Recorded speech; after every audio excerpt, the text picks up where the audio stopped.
காற்றை குறித்து உங்களிடத்தில் நான் பேச விரும்புகிறேன். காற்றினால் நடக்கிற 6 விதமான ஆசீர்வாதம்.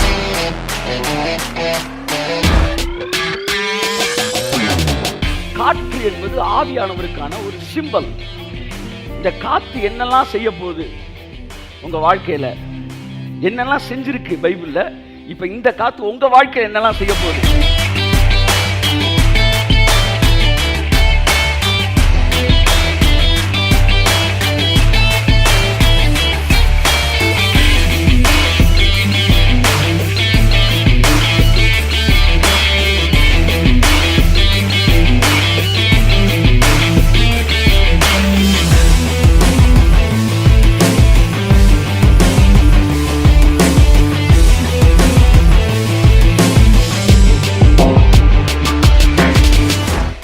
ஆசீர்வாத வசனத்தை உங்களுக்காய் வாசித்து உங்களை ஆசீர்வதித்து கர்த்தருடைய கரம் உங்கள் வாழ்க்கையிலே செயல்படத்தக்கதாக நான் ஆசீர்வதித்து தேவனுடைய வார்த்தைகள் கடந்து செல்ல விரும்புகிறேன்.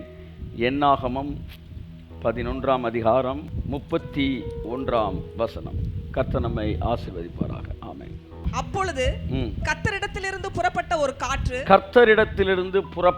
ஒரு காற்று சமுத்திரத்திலிருந்து காடைகளை அடித்துக் கொண்டு வந்து பாளையத்திலும்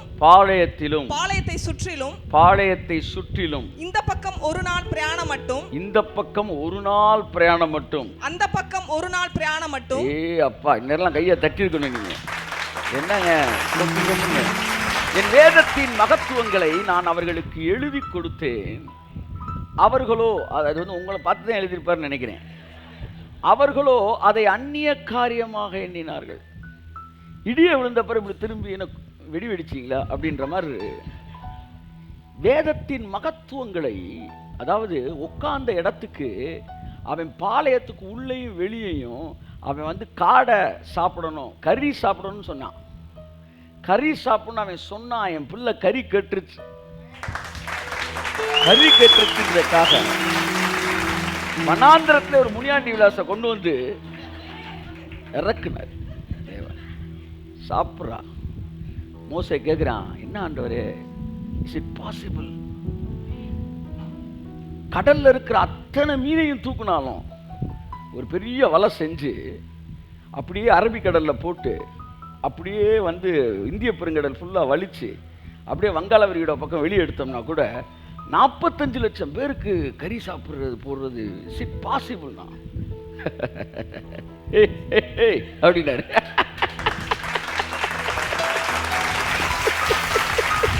கப்ரியல் மிகாவேல பார்த்து அவரு அப்படின்னு சிரிச்சாரு. அவங்கள கூப்பிட்டு காமிச்சுக்கலாம் யோசிக்கிறாங்கடான்னு. கர்த்தருடைய கரம் குறி இருக்கிறதோ, அவருடைய செயல்கள் இவ்வளவுதானா? மிக கேட்கிறான், இன்றைக்கு என்னுடைய வார்த்தையின்படி நடக்குமா நடக்காதா என்று நீ பார்ப்பாய் அப்படின்னாரு. மோசேக்கு முன்னாடி மிகப்பெரிய தேவை இருந்துச்சு. இன்னைக்கு நமக்கு முன்னாடி கூட ஒரு பெரிய தேவை இருக்கு, இல்லைன்னு நான் சொல்லலை. ஆனால் அந்த தேவையை விட மிகப்பெரிய தேவன் ஒருவர் பின்பாக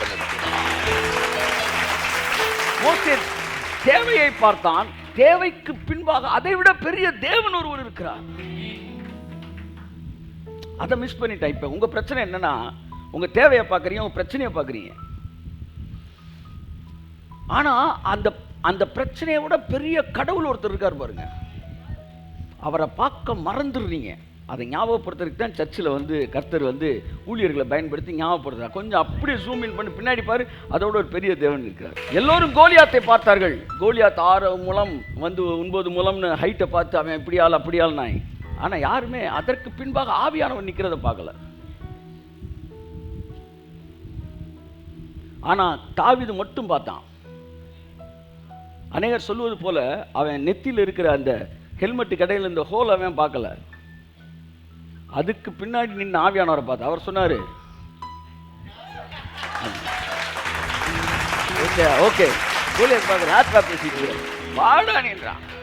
ஒரே ஒரு கல்லை நீ சும்மா வந்து சுற்றி விட்றா, காக்க உட்கார பணம் பழம் விழுகுது. நெத்தியில் வந்து என்ன ஹெல்மெட்டில் போட்டிருந்தான். அடித்த உடனே அவன் அடிக்கிற நேரம் அது பின்னாடி போட்டார் ஒரு போடு, முகம் குப்புற விழுந்தான். நான் ஏற்கனவே கேட்டது போல கிராத்தி மாஸ்டர் கேட்டேன், பஞ்சிங் நெத்தியில் விழுந்தா ஆள் எங்கே விழுவான்? நெத்தியில் விழுந்தா பின்னாடி தான் விழுவான். அப்போ இவனுக்கு நெத்தியில் பட்டுச்சு, எப்படி முன்னாடி விழுந்தான்? அடி நெத்தியில் விழுகல, பெடரியில் விழுந்துச்சு. நீங்கள் மாத்திரம் உங்கள் தேவைகளுக்கு பின்பாய் நிற்கிற தேவனை பார்ப்பீர்கள் என்றால் ஆசீர்வாதங்கள் உங்கள் வீட்டு வாசற்படியில் வந்து கூட்டும் என்று நான் சொன்னேன். வாசிப்போம் மறுபடியும் அந்த வசன. கர்த்தர் அவிதமாய் உங்களை ஆசீர்வதிப்பாராக. கிறிஸ்தவ வாழ்க்கை என்பது ஆசீர்வாதங்களுக்கு பின்பாக ஓடுகிற வாழ்க்கை அல்ல. அது ஆசீர்வாதங்கள் அடித்து வரப்பட்டு உங்களுடைய வந்து வாசஸ்தலத்திலே கொட்டப்படுகிறது தான் கிறிஸ்தவ வாழ்க்கை. கை தட்டுங்க. இந்த மாதம் உங்கள் வீட்டுக்குள்ள ஆசீர்வாதங்களை வந்து கொட்டுகிற மாதம். நீங்கள் வாசம் செய்கிற ஸ்தலத்தை சுற்றிலும் நீங்கள் விரும்புகிற காரியங்களை தேவன் அடித்து கொண்டு வருவார். பரிசுத்த ஆவியானவர் அடித்து கொண்டு வருவார். கரங்களை தட்டி ஆமென் ஆமென் சொல்லுங்க, ஆமென் சொல்லுங்க. என் வேதத்தின் மகத்துவங்களை நான் அவர்களுக்கு எழுதி கொடுத்தேன். அவர்களோ அதை அந்நிய காரியமா எண்ணினார்கள். யாருக்கோ சொல்லுங்க. அப்படி நினைச்சு நீங்க உட்கார்ந்து இருந்தீங்கன்னா அது யாருக்கோ தான். ஆனா ஒரே ஒருத்தர் சொன்னா அது ஆபிரகாமுக்கு மாத்திரமா எழுதப்பட்டிருக்கிறது, அது நமக்கும் அல்லவா எழுதப்பட்டிருக்கிறது. நீ எந்த கட்சி, நீ யார்? நண்புக்குரிய தேவனுடைய பிள்ளைகளை வேதத்தின் மகத்துவங்களை எதுக்கு எழுதி கையில கொடுத்தாரு? அன்னைக்கு நான் இதை செய்வேன்னா இன்னைக்கு நான் உனக்கு செய்ய வேண்டாமா? சமுத்திரத்திலிருந்து ஒரு பெரிய காற்று புறப்பட்டு, கர்த்தருடைய சமூகத்திலிருந்து ஒரு காற்று புறப்பட்டு, நீ எதை விரும்பினாயோ, எந்தவித ஆசீர்வாதங்களுக்கெல்லாம் நீ காத்து கிடந்தாயோ, அதையெல்லாம் இந்த உலகத்துல எந்த மூலையில இருந்தாலும் அடித்து தூக்கிட்டு வரும். என் காலில் கொண்டு வந்து கொட்டும். ஏனென்றால் அவருக்கு நான் மதிப்புக்குரியவன், அவருக்கு நீ முக்கியமானவன், நீ அவருடைய பிள்ளை என்பதை விட பெரிய விஷயம் ஒண்ணுமே. கையை தட்டுவதற்கு ஆமென். எந்த தகுதியின் அடிப்படையிலே? நீங்கள் பிள்ளை என்கிற தகுதியின் அடிப்படையிலே கர்த்தர் உங்களை ஆசீர்வதிக்கிறவராய் இருக்கிறார். ஆமென். ஹல்லேலூயா. Praise God. ஆமென் ஆமென் ஆமென். வாசிப்போம். என்னாகும்? 11:31-4. பின்பு அவர்களுக்குள் இருந்த பல ஜாதியான அந்நிய ஜனங்கள் மிகுந்த இச்சையுள்ளவர்களானார்கள். இஸ்ரவேலின் புத்திரரும் திரும்ப அழுது, நமக்கு இறைச்சியை புசிக்க கொடுப்பவர் யார்? எனக்கு அதாவது அவங்களுக்கெல்லாம் இறைச்சி புசிக்க வேண்டும் என்கிற எண்ணம் அவர்களுக்குள்ளே கடந்து வந்துருச்சு. வந்தது தப்பு இல்லை, அதை கேட்ட ஸ்டைல் தான் தப்பு. வாசிங்க அதை. பின்பு அவர்களுக்குள் இருந்த பல ஜாதியான அந்நிய ஜனங்கள் மிகுந்த இச்சை உள்ளவர்களானார்கள். இஸ்ரவேல் புத்திரரும் திரும்ப அழுது, நமக்கு இறைச்சியை புசிக்க கொடுப்பவர் யார்? நாம் எகிப்திலே கிரயமில்லாமல் சாப்பிட்ட மச்சங்களையும் வெள்ளரிக்காய்களையும் கொமட்டிக்காய்களையும் கீரைகளையும் வெங்காயங்களையும் வெள்ளை பூண்டுகளையும் தின்கிறோம். வெங்காயமாக இருக்கு வாய் போல. சிலருக்கு கல்யாணம் முடிச்சிடும். எங்கள் அப்பா வீட்டில் எங்கள் அப்பா மண்டையில் போட்டுரு எப்படி அப்பா வீட்டில் வெள்ளரி பூண்டு வெங்காயம். ஆனால் அங்கே பழைய எஞ்சியும் மிளகாயும் சாப்பிட்டுருப்பாயில என்னன்னு தெரில. ஆனால் பூந்த வீட்டில் அப்படி தானே பேசிக்கணும் அப்படின்ற மாதிரி பேசி இவன் என்ன சொல்ல, நாங்கள் எகிப்தில் அப்படி இருந்தோம் இப்படி இருந்தோம், இங்கே நீங்கள் ஏண்டாட்டி தேவதூதன் சாப்பிட்ற சாப்பாடே நீ சாப்பிட்டுக்கிட்டு இருக்கிற, நீ வேணும்னா கேட்டுருந்துருக்கலாம். ஆனால் முறுமுறுக்கிறான். அதாவது வாய்ப்பே இல்லை, நீ யார் எங்களுக்கு தருவா அப்படின்னு அழுத போது கர்த்தர் அதை பார்த்தோன்னே கோபமாயிட்டார். ஏன்னா இவங்க முறுமுறுத்தனால. ஆனால் ஒரு விஷயம் என்னென்னா, அவர் கோவப்பட்டாலும் அங்கே அற்புதம் தான் நடக்குது, அவர் இறக்கப்பட்டாலும் அற்புதம் நடக்குது, அவர் நேசப்பட்டாலும் அற்புதம் நடக்குது. வாசிப்போம் 10-16 வசனம் சீக்கிரம். அப்பொழுது கர்த்தர் மோசையை நோக்கி, இஸ்ரவேல் ஜனங்களுக்கு மூப்பரும் தலைவருமானவர்கள் இன்னார் என்று நீ அறிந்திருக்கிறாயே, அந்த மூப்பரில் 70 பேரை கூட்டி அவர்களை ஆசரிப்பு கூடாரத்தினிடத்தில் அங்கே உன்னுடனே கூட வந்து நிற்கும்படி செய். 70 பேரை மூப்பரை கொண்டு வந்து இதன் அடிப்படையில் சனகரிப்பு சங்கம் 70 இதெல்லாம் வச்சாங்க. மோசையை பார்த்து அந்த 70 பேரை கூட்டு வந்து முன்னாடி வந்து நிற்கும்படி செய் அப்படின்றார். அப்பொழுது நான் இறங்கி வந்து அங்கே உன்னோட பேசி, நீ ஒருவன் மாத்திரம் ஜனங்களின் பாரத்தை சுமக்காமல் உன்னோடனே கூட அவர்களும் அதை சுமப்பதற்காக உன்மேல் இருக்கிற ஆவியை அவர்கள் மேலும் வைப்பேன். இங்க ஏற்கனவே இங்கிட்டு வேற ப்ராஜெக்ட் போயிட்டு இருக்கு. இங்க இவர் அட்மினிஸ்ட்ரேஷன்ல பேசிட்டு இருக்கிறாரு. அந்த நேரம் அங்கேருந்து ஃபோன் வந்து, என்னங்க சாப்பிட்றதுக்கு என்ன ஒன்று வாங்கினேன் இருமா, இங்கே 70 பேர் அட்மினிஸ்ட்ரேஷன் நியமிச்சு. இல்லை இங்கே சாப்பாட்டு பஞ்சாயத்து ஒரு பக்கம் நடந்துக்கிட்டு இருக்கு, இன்னொரு பக்கம் ஊழியத்துக்கான அட்மினிஸ்ட்ரேஷன் நடந்துக்கிட்டு இருக்கு. மோசைக்கு ஒரு கையெழுத்துட்டுருக்கு சார், பாவம் சார், நல்ல வாழ்க்கையில் எவ்வளோ கஷ்டப்பட்டுருப்பாப்புல. 70 பேரை வந்து நிற்க சொல்லு, நான் வந்து என்ன செய்ய போகிறேன், உன் மீது இருக்கிற ஆவியை அவர்கள் மேலும் வைப்பேன். ஹல்லேலூயா. அடுத்த வசனம், நீ ஜனங்களை நோக்கி இப்ப நாளைக்காக உங்களை பரிசுத்தம் பண்ணுங்கள், நீங்கள் இறைச்சி சாப்பிடுவீர்கள். எல்லாம் சொல்லுங்க, நீங்கள் இறைச்சி சாப்பிடுவீர்கள். கையெழுத்து அவ்வளோதான். அது வனாந்திரமா இருக்கட்டும், அது எந்த நாடா இருக்கட்டும், நீங்கள் இறைச்சி சாப்பிடுவீர்கள். ஹல்லேலூயா. அடுத்து, எங்களுக்கு இறைச்சி சாப்பிட கொடுப்பவர் யார் என்றும், எகிப்திலே எங்களுக்கு சௌக்கியமா இருந்தது என்றும் கர்த்தருடைய செவிகள் கேட்க அழுதீர்களே, ஆகையால் நீங்கள் சாப்பிடும்படி கர்த்தர் உங்களுக்கு இறைச்சி கொடுப்பார். ஆமென், ஆமென். கர்த்தர் உங்களுக்கு இறைச்சி கொடுப்பார். உங்கள் விருப்பங்களை நிறைவேற்றுகிற தேவன். ஒரு கறி விஷயத்துல கூட அவங்களுக்கு செஞ்சிருக்கிறார் அற்புதத்தை. ஹல்லேலூயா. கொடுப்பார். அடுத்த வசனம் ரொம்ப நல்லா இருக்கு, வாசிங்க. நீங்கள் ஒரு நாள், 2 நாள், 2 நாள், 5 நாள், 10 நாள், 20 நாள் மாத்திரமல்ல. ஒரு நாள் தாள்ற கேட்ட, 20 நாள் மாத்திரமல்ல, ஒரு மாதம் வரைக்கும், ஒரு மாசம் ஃபுல்லா என்ன தேவன்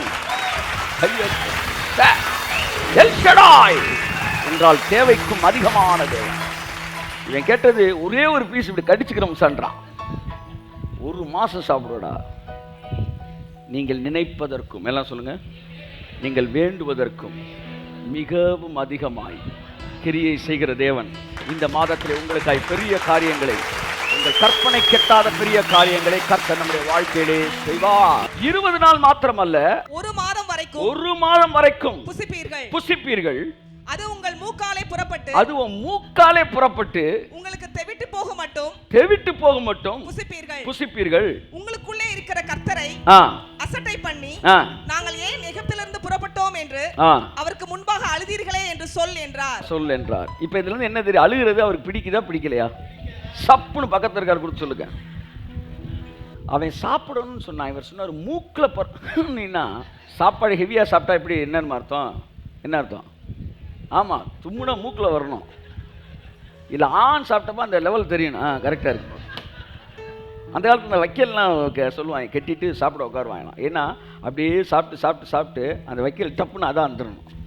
அது வரைக்கும் சாப்பிட்டுட்டே இருப்பாங்க. அந்த வைக்கல் வந்துடணும், அதுதான் வந்து கணக்கு. இவர் சொல்கிறார், மூக்கில் புறப்புற வரைக்கும் தருவண்டான்றார். ஏதாச்சும் ஒரு ஆசீர்வாதத்தை கேட்டால் கொஞ்சம் கொஞ்சமாக தர்ற தேவன் கிடையாது.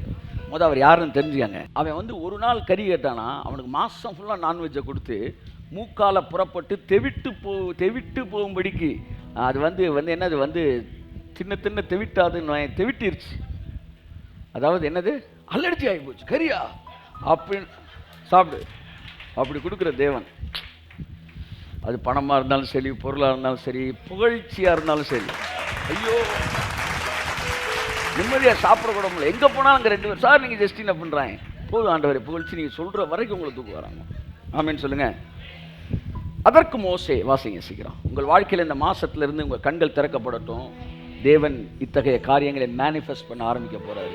ஆமென், ஆமென், ஆமென். வாசிப்போம் சீக்கிரம். என்னோடு இருக்கிற காலாட்கள் 6 லட்சம் பேர் ஒரு மாதம் முழுவதும் புசிக்கும்படி அவர்களுக்கு இறைச்சி கொடுப்பேன் என்று சொன்னீரே. இவன் பாருங்க, அவர்கிட்ட இன்ஸ்ட்ரக்ஷன் கொடுக்குறான். சார் 6 லட்சமா? சரி அப்படியா, சரி எத்தனை பேர் கேட்டுருக்குறாங்க? யாரும் கேட்கல. சரி விடு, அது அப்புறமேட்டு பார்த்துக்குவோம். சிலர் பாருங்க, என்ன பேசினாலும் எதிர்த்து பேசிக்கிட்டே இருப்பாங்க. இப்படி இருக்கிறவங்க நீ கூட வச்சுக்கிட்டீங்கன்னா சீக்கிரத்தை செத்துருவீங்க. நீங்கள் ப்ரெஷர் பிபி வந்து அவன் உங்கள்ட்ட எதிர்த்தே பேசிக்கிட்டே இருப்பான். இது ஒரு வியாதி, இது ஒரு டெவில் ஸ்பிரிட்டு. இவன் அவரை பார்த்து சொல்கிறான், எப்போவுமே வந்து கடவுளோட வார்த்தை ஒன்று சொன்னால் ஆமேன், அதோட நிப்பாட்டிடணும், அதுக்கு மேலே பேசவே கூடாது. ஆமேன். அவருக்கு தெரியும் இது வந்து விளக்கத்துக்காக வருதா இல்லை அவிசுவாசத்தில் வருதான். இவன் சொல்கிறான், கூட 6 லட்சம் பேர் இருக்கிறான். ஏன் அப்படியாப்பா? ஏண்டா உன்னை கூட்டிகிட்டு வரும்போதே நான் கணக்கு சொல்லி கூப்பிட்டு வர சொன்னேன். அவருக்கு சொல்கிறான் 6 லட்சம் பேர்னா இவன் காலாட்கள் மட்டும் 6 லட்சம் பேர்.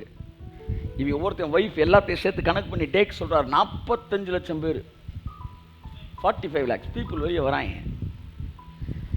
இவன் எல்லாருக்கும் ஒரு மாதம் புசிக்கிறதுக்கு இறைச்சி தர்றேன்னு சொன்னீங்களே, என்னன்றான். இப்படி என்னதுலாம் இஸ் இட் பாசிபிள்ன்றான். ஆடு மாடுகளை அடித்தாலும் அவர்களுக்கு போதுமா? சமுத்திரத்து மச்சங்களை எல்லாம் அவர்களுக்கு சேர்த்தாலும் அவர்களுக்கு போதுமா என்றான். அதற்கு கர்த்தர், நான் வாசிப்பேன், வாசிக்க ஆரம்பிச்சோன்னா கைத்தட்ட ஆரம்பிச்சிடணும். அதற்கு கர்த்தர் மோசையை நோக்கி, கர்த்தருடைய கை குறுகி இருக்கிறதோ, என் வார்த்தையின்படி நடக்குமோ நடவாதோ என்று நீ இப்பொழுது காண்பாய் என்றார். கை தட்டி நல்லா, ஆமென். நல்லா நல்லா நல்லா நல்லா.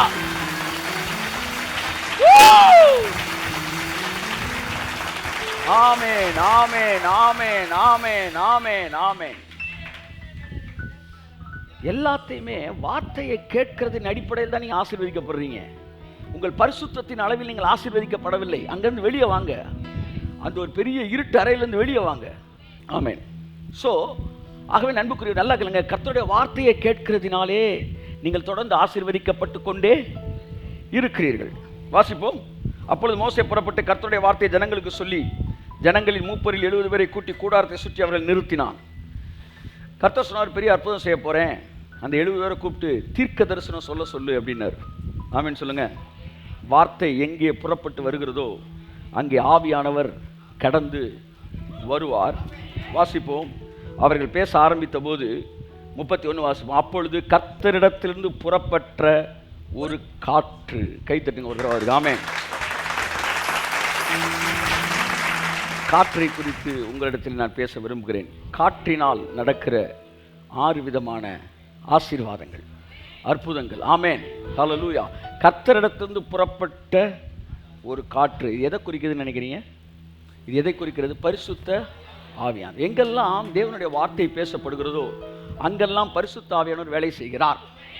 உங்க வாயை திறந்து நீங்க தேவனுடைய வார்த்தையை பேச பேச உங்க குடும்பத்துக்குள்ள ஆவியானவர் வேலை பார்த்துக்கிட்டே இருப்பார். உங்க குடும்பத்தை வேலை பார்த்துக்கிட்டே இருப்பார். ஆவியானவர் வருவதற்கு முன்பாக தீர்க்கதரிசிகளை தீர்க்க தரிசனம் சொல்றார் கர்த்தர். 70 பேர் வாயை திறந்து, நாங்கள் கீழாகாமல் மேலாவோம், வாழாகாமல் தலையாவோம், கர்த்தர் பெரிய காரியங்களுக்கு செய்வார், வந்து கர்த்தருடைய கை குறி இருக்கவில்லை, நம்ம வாயை திறந்து கட கட கட ப்ராஃபஸி சொன்னோன்னா அப்படியே எந்திரிக்கிறார் ஆவியானவர். ஜகால் எந்திரிச்சு அப்படியே பறந்து வந்து சமுத்திரத்திலிருந்து, வாசிங்க, கர்த்தருடைய சமுத்திரத்தில் புறப்பட்டு வந்து கர்த்தரிடத்திலிருந்து புறப்பட்ட ஒரு காற்று சமுத்திரத்திலிருந்து காடைகளை அடித்து கொண்டு வந்து, சமுத்திரத்திலிருந்து காடைகளை அடித்து கொண்டு வந்து. அப்படின்னா இந்த காடையெல்லாம் சமுத்திரத்துக்கு மேலே பறந்துக்கிட்டு இல்லை. வனாந்திரத்தில் நீங்கள் போய் காடையை பிடிச்சிக்காங்கடான்னு அவர் சொல்லலை. பிடிச்சிருந்தாங்கன்னா ஒரு 10 காடை கூட பிடிச்சிக்க முடியாது. அவங்க 45 லட்சம் பேர் சேர்ந்து அந்த காடையும் பாவம் நெஞ்சு போய் சாப்பாடு இல்லாமல் தெரிஞ்ச காடையாக இருந்திருக்கும். நீ உட்கார்றா, நான் அள்ளிட்டு வரேன்டான்னார் தேவன். சமுத்திரத்தில் இருந்தேன்னா ஆதியாம் முதல் அதிகாரத்தை வாசித்தா கூட இந்த வசனத்தோட அர்த்தம் தெரியும். ஆதியாம் முதல் அதிகாரம் 21. தேவன் மகா மச்சங்களையும் ஜலத்தில் தங்கள் ஜாதியின்படியே திரளா ஜெனிப்பிக்கப்பட்ட சகலவித நீர்வாழும் ஜந்துக்களையும் சிறகுள்ள ஜாதியான சகலவித பட்சிகளையும், இந்த பறவை எல்லாம் எங்க இருந்து படைக்கிறாரா? பறவைகளையும் சிருஷ்டித்தார். எங்க இருந்து சிருஷ்டித்தாரா? பாசிங்க. மகா மச்சங்களை தேவன் நீந்தும் ஜீவ ஜந்துக்களையும் பூமியின் மேல் வானம் என்கிற ஆகாயத்தில் பறக்கும் பறவைகளையும் ஜலமானது திரளாய் பிறப்பிக்க கடவுதுன்னு சொல்லி ஆதியாம் முதல் அதிகாரத்தில் தண்ணிக்குள்ள இருந்து தான் எல்லா பறவையும் படைச்சாராம். கையத்தட்டு. ஆமென். இந்த கொடுமை என்னன்னா, இதை எழுதினவனே மோசே. என்ன 11ஆம் அதிகாரத்துக்கு வந்தப்ப ஆதியாம் 1ஆம் அதிகாரத்தை மறந்துட்டாப்ல. நீ தாள்ற எழுதுன. ஆமா, எங்க இருந்துடா படைச்சேன் பறவையெல்லாம்? தண்ணியிலன்னா. அதனால தண்ணியிலேருந்து தேவன் என்ன செஞ்சாராம்? இவங்களுக்காக சிருஷ்டித்தாராம்.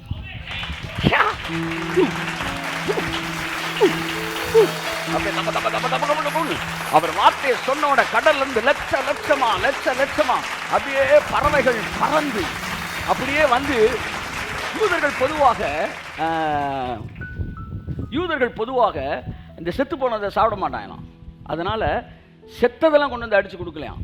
சொல்றாரு, தரையிலேருந்து 3 முழ உயரத்திற்கு இந்த காடை அப்படியே பறந்துக்கிட்டே இருந்துச்சான். உயிருள்ள எவ்வளோ வேணுமோ அவ்வளவு பிடிச்சி கடை. அது என்ன செஞ்சிச்சு?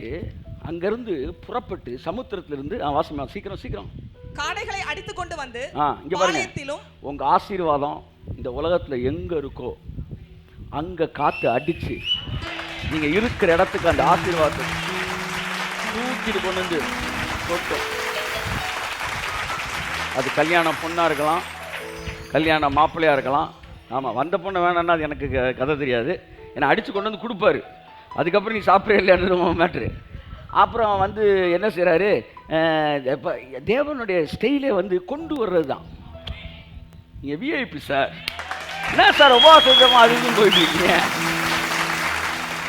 ஏவாளை சிருஷ்டித்து ஆதாமினிடத்தில் கொண்டு வந்தார். என் லைஃப்லாம் கொண்டுதான் சார் வந்தார். ஆமே, தெரிஞ்சவங்க மட்டும் அல்லையா சொல்லுங்க. கூட்டிகிட்டே வந்துடுவார் வீட்டுக்கு. நீங்கள் விஐபி, உங்கள் வாழ்க்கை துணையாக இருக்கட்டும், உங்கள் ஆசீர்வாதமாக இருக்கட்டும், உங்கள் ஜாபாக இருக்கட்டும், உங்களுடைய எதுவாக இருக்கட்டும், நீங்கள் தேவனுடைய பிள்ளை. நீங்கள் இருக்கிற இடத்துக்கு அது வரும். பாளையம் இங்கே இருந்தால் காடைகள் இங்கே கொட்டும், பாளையம் அங்கே இருந்தால் காடைகள் அங்கே கொட்டும். நீங்கள் எங்கே இருந்தாலும் உங்களை தேடி கொண்டு வந்து உங்களை சுற்றி ஆசீர்வாதத்தை வருஷிக்க பண்ணுகிற ஒரு தேவன் எனக்கு உனக்கும் இருக்கிறபடியினாலே தேவைகளை குறித்து கலங்காதே என்று தாவியானவர் சொல்கிறார். நான் உன் தேவனாகிய கர்த்தர். நீ இருக்கிற இடத்திற்கு ஆசீர்வாதங்களை அடித்துக் கொண்டு வந்து உனக்கு முன்பாய் கொட்டுகிற தேவன். ஒருவேளை நீங்க கேட்கறது உலகத்துல இல்ல அப்படின்னா சிருஷ்டிப்பாராம் தேவன், சிருஷ்டிப்பாராம். ஆமென். எத்தனை பேர் விசுவாசிக்கிறீர்கள்? ஆமென். நீங்க நின்னீங்கன்னா வந்து அப்படியே சுத்தி இறங்கிரும். ஒருவேளை நீங்க நடந்துகிட்டே இருந்தீங்கன்னா அது உங்களை ஃபாலோ பண்ணி வந்துகிட்டே இருக்கும். என் ஜீவனுள்ள நாளெல்லாம் நன்மையும் கிருபையும் என்னை தொடரும். ஆமென். அப்படியே போனா அப்படி பின்னாடியே வரும். ஒரு மொழிபெயர்ப்பு சொல்றது, அது என்ன ஓவர்டேக் பண்ணும். நீ ஹை ஸ்பீடில் போனா அதை விட ஹை ஸ்பீடில் போலீஸ்காரன் வந்து முன்னாடி நிற்கிறான் பாருங்க, அப்படி நிப்பாட்டு ஓரமா. அந்த மாதிரி அது ஆசீர்வாதம் ஓவர்டேக் பண்ணுமா. இப்படி இருக்கும்போது நான் எங்க சித்தத்தை மிஸ் பண்ணிடுவேனோ, இந்த குழப்பத்துக்கு இடமே இல்லை. வாசிமா அந்த வசனத்தை. கர்த்தருடைய சமூகத்திலிருந்து ஒரு காற்று புறப்பட்டு சமுத்திரத்திலிருந்து காடைகளை அடித்து கொண்டு வந்து பாளையத்திலும் பாளையத்தை சுற்றிலும் இந்த பக்கம் ஒரு நாள் பிரயாணம் மட்டும், அந்த பக்கம் ஒரு நாள் பிரயாணம் மட்டும் தரையின் மேல் 2 முழ உயரம் விழுந்து கிடக்க செய்தது. கையை தட்டுங்க சார். 2 முழ உயரத்துக்கு அவ்வளோ தூரம் பறந்து வந்துச்சு. இதுக்கு இங்கிட்டு பறக்க முடியல. ஆமே. அப்படியே வந்து 2 முழ உயரத்துக்கு ஒரு நாள் பிரயாண தூரம் அப்படியே கொட்டி வச்சிருக்கிறார். எவ்வளோ பெரிய தேவன் சார். 10 கோடி அவங்க தேவை, 100 கோடி அவங்க தேவை. அதை விட பெரிய தேவன் உனக்கும் எனக்கும் இருக்கிறார். இன்று இரவு தேவன் அதை செய்ய முடியும். இந்த மாதத்தில் தேவன்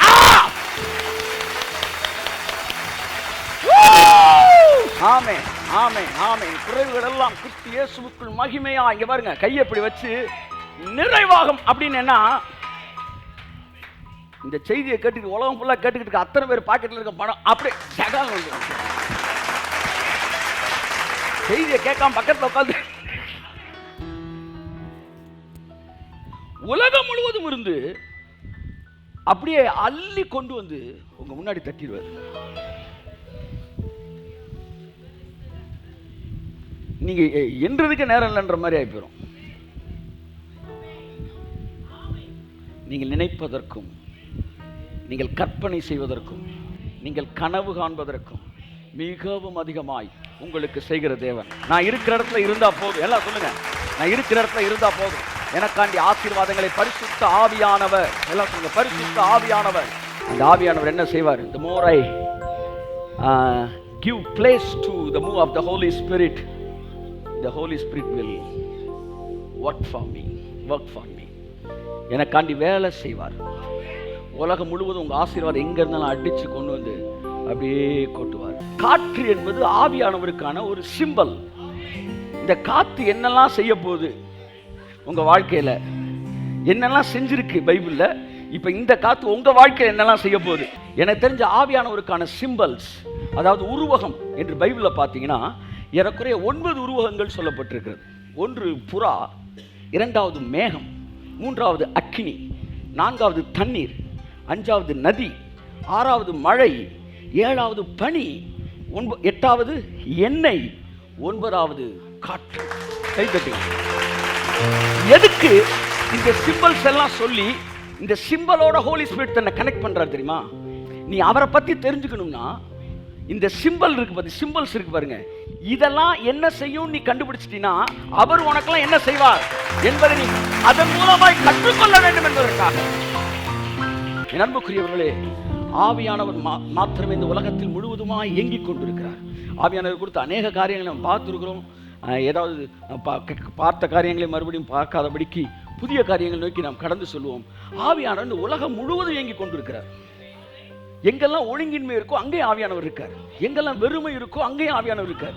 எங்கெல்லாம் இருள் இருக்கோ அங்கேயும் ஆவியானவர் இருக்கார். கையை தட்டுங்கள ஒரு அவருக்கு. என் மேல இருக்கிறார், உங்க மேல இருக்கிறார், உங்க ரட்சிக்கப்படாத கணவர் மேலேயும் இருக்கிறார். ஆமா, உங்க ரட்சிக்கப்படாத மனைவி மேல இருக்கிறார், உங்க பிள்ளைகள் மேல இருக்கிறார். இந்த உலகத்துல எல்லார் மேலேயும் ஆவியானவர் கிரியை செஞ்சுட்டு இருக்கார்.